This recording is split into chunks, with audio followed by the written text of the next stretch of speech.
Jawaban UTS Riset Aksi nomor 1. Riset aksi adalah penelitian yang dilakukan untuk memecahkan masalah baik langsung atau melalui proses reflektif dari masalah progresif yang dilakukan oleh individu yang bekerja dengan orang lain. Lalu fasilitator adalah seseorang yang membantu sekelompok orang memahami tujuan bersama mereka dan membantu mereka membuat rencana guna mencapai tujuan tersebut tanpa mengambil posisi tertentu dalam diskusi. Adapun partisipan adalah orang yang ikut berperan serta dalam suatu kegiatan pameran serta. Lalu lobby dan negosiasi. Lobby adalah yang berarti teras atau serambi ataupun ruang depan yang terdapat pada suatu bangunan yang dijadikan tempat duduk tamu-tamu, yang mana biasanya lobby-lobby dilakukan sebagai pendekatan dalam rangka merancang suatu perundingan. Lalu adapun negosiasi. Negosiasi adalah suatu proses yang dimulai ketika suatu pihak menganggap bahwa pihak lain memiliki pandangan, sikap, anggapan yang berbeda terhadap hal-hal yang merupakan kepedulian dari pihak lainnya.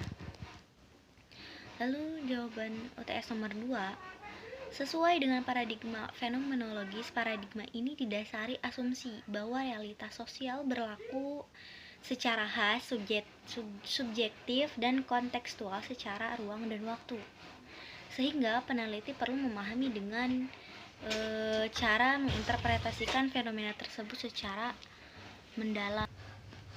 Lalu adapun nomor 3, siklus riset aksi dari Sisdamas. Yang pertama itu ada 8 tahapan siklus. Yang pertama sosial dan rembuk warga, yang mana sosialisasi awal yang dilaksanakan pada pertemuan pertama. Lalu rembuk warga merupakan proses upaya mendorong masyarakat agar melaksanakan penyepakatan bersama.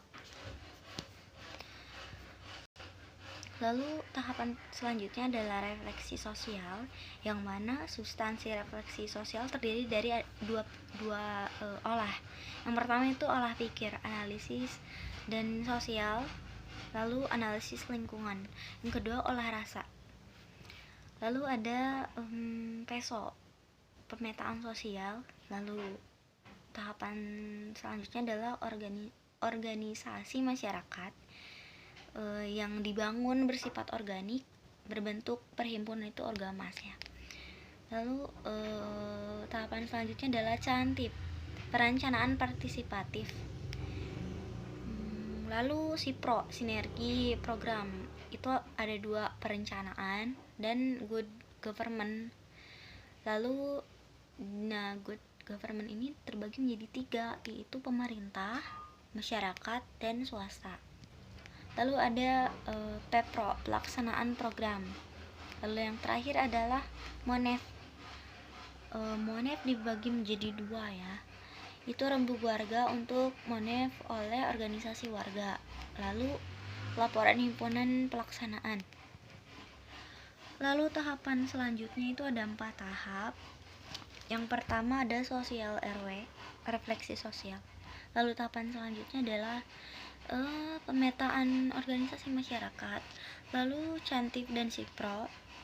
Setelah itu yang terakhir adalah PEPRO dan MONEF. Jawaban nomor 4, Quran Surat Yusuf ayat 54 itu dalam konsep Al-Tamkin, yang mana dijelaskan dalam video tersebut tahapan-tahapan dakwah yang dilakukan Nabi Yusuf alaihi salam itu pada saat itu adalah Nabi Yusuf berkesempatan bertemu sang raja, yang mana kesempatan itu adalah kesempatan emas bagi beliau. Beliau mengatakan kepada sang raja agar diangkat menjadi bendahara negara. Beliau berkata, jika kursi jabatan diduduki oleh orang luar, maka siapa yang akan melakukan perubahan dan menegakkan sebuah keadilan? Maka dari itu dalam hal ini pelaku pemberdayaan hendaknya dilakukan oleh orang yang bertanggung jawab dan mampu menegakkan keadilan. Nah, jadi selain itu juga beliau sangat menghemat pengeluaran dalam distribusi berdasarkan prioritas. Jadi sebelumnya terjadinya paceklik pada masa itu, beliau sudah terlebih dahulu memperhitungkannya. Jadi saat itu pula beliau memanfaatkan alam sebagai bercocok tanam. Pada saat paceklik tiba, beliau bisa mengatasinya dan melakukan perkembangan kembali di daerah itu.